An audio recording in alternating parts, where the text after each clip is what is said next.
Lu sadar nggak kalau konsep kita soal tidur tuh salah kaprah banget? Coba lo pikirin baik-baik.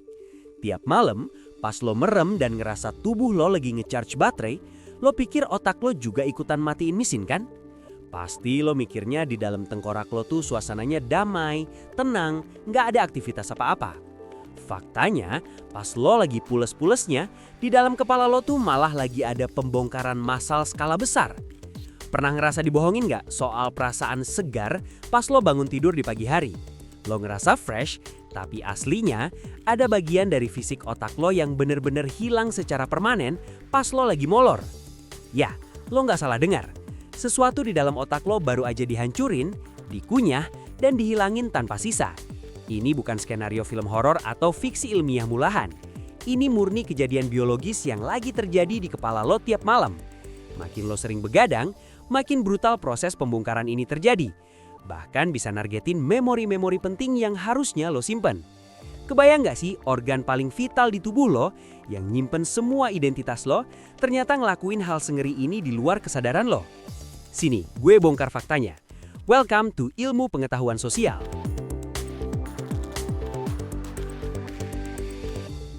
Mumpung kita lagi woles, mungkin sambil nyeduh kopi atau ada yang lagi sebats di pojokan, dengerin baik-baik. Otak lo itu secara harfiah memakan dirinya sendiri pas lo lagi tidur lelap. Sini, gercep gue ceritain proses ilmiahnya biar lo nggak parno duluan. Di dunia medis, fenomena ini disebut fagositosis astrositik.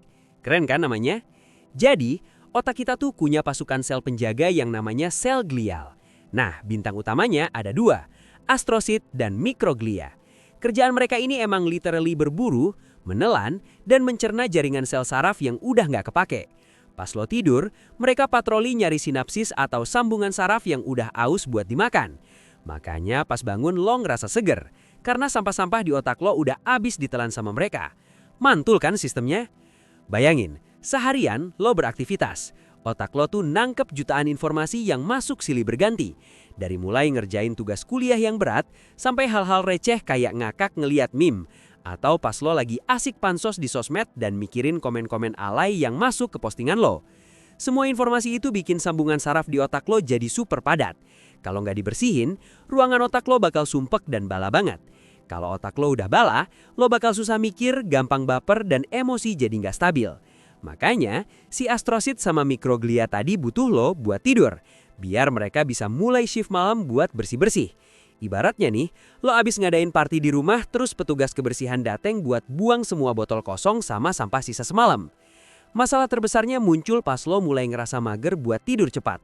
Lo milih buat gabut scroll layar HP berjam-jam, nungguin notif yang gak pasti. Mungkin lo lagi nyoba modusin anak orang lewat DM, atau sengaja japri mantan malam-malam tapi berujung dicuekin. Kelakuan lo yang nahan ngantuk ini, ibarat lo ngasih PHP ke otak lo sendiri. Otak lo udah ngirim sinyal capek, lo malah maksa melek. Ini bikin sel-sel penjaga tadi jadi kebingungan dan overwork. Karena dipaksa lembur terus-terusan tanpa istirahat yang benar, sel astrosit ini bakal ngamuk dan hilang kendali bro. Nah, di titik inilah sainsnya jadi kedengeran agak dark dan mengerikan. Sel yang overwork tadi bakal berubah sifat. Ibarat pelakor di dalam sistem saraf lo, mereka mulai nyerang jaringan yang hubungannya masih sehat. Alih-alih cuma makan sel saraf yang rusak atau mati, mereka malah mulai rakus memakan sinapsis-sinapsis yang masih berfungsi dengan baik. Gara-gara lo kurang tidur, otak lo literally menggerogoti bagian sehatnya sendiri. Suwe banget kan dengar faktanya? Ini alasan valid kenapa besokannya lo ngerasa lemot banget, susah konsentrasi dan bawaannya pengen marah terus. Karena jaringan saraf lo yang masih sehat buat mikir udah habis dimakan sama sel penjaga lo sendiri semalam. Parahnya lagi, kalau kebiasaan begadang ini lo lakuin jangka panjang, risikonya nggak main-main men. Kerusakan saraf yang terus-menerus ini bisa ningkatin risiko penyakit Alzheimer dan demensia pas lo tua nanti. Makanya, omongan nyokap sama bokap lo pas nyuruh lo cepet tidur malam tuh sebenarnya valid secara medis. Mereka nggak asal cerewet, tapi tanpa sadar lagi nyelamatin otak lo dari proses kanibalisme seluler ini. Jangan sampai lo jadi orang kuper soal fakta medis penting buat tubuh lo sendiri. Tidur yang cukup itu bukan tanda kelemahan atau bikin lo ketinggalan zaman. Tidur itu defense mekanisme terbaik biar otak lo tetap waras, tajam, dan gak makan dirinya sendiri. Gak usah gengsi dibilang tidur cepet kayak anak kecil. Kesehatan saraf lo jauh lebih mahal harganya. Bayangin aja kalau pas tua nanti lo sakit parah gara-gara demensia. Terus kondisi dompet lo lagi bokeh. Kelar udah hidup lo. Biaya rumah sakit buat ngobatin penyakit saraf itu bikin nangis darah. Jadi mulai sekarang, kalau jam biologis lo udah ngasih warning buat merem, ya nurut aja lah. Tinggalin dulu itu urusan timeline sosmed yang gak ada abisnya. Gak usah maksain diri buat ngikutin tren yang malah ngerusak badan. Kasih waktu buat sel mikroglia dan astrosit lo bekerja dengan tenang, nyaman, dan sesuai porsinya. Biar mereka nyapu sampah-sampah neurologis di kepala lo dengan aman tanpa perlu ngerusak rumahnya sendiri. Otak lo tuh satu-satunya aset paling berharga yang lo punya buat survive di dunia yang makin keras ini. Gimana bro? Cukup bikin merinding tapi nambah insight kan obrolan tongkrongan kita hari ini?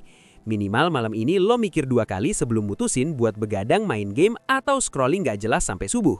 Sayangi isi kepala lo, karena gak ada onderpil cadangannya kalau udah rusak. Sabilah ya nambah ilmu receh tapi mantul hari ini buat bekal hidup lo ke depannya. Makanya, jangan lupa subscribe Ilmu Pengetahuan Sosial biar lo nggak ketinggalan fakta-fakta mind-blowing lainnya.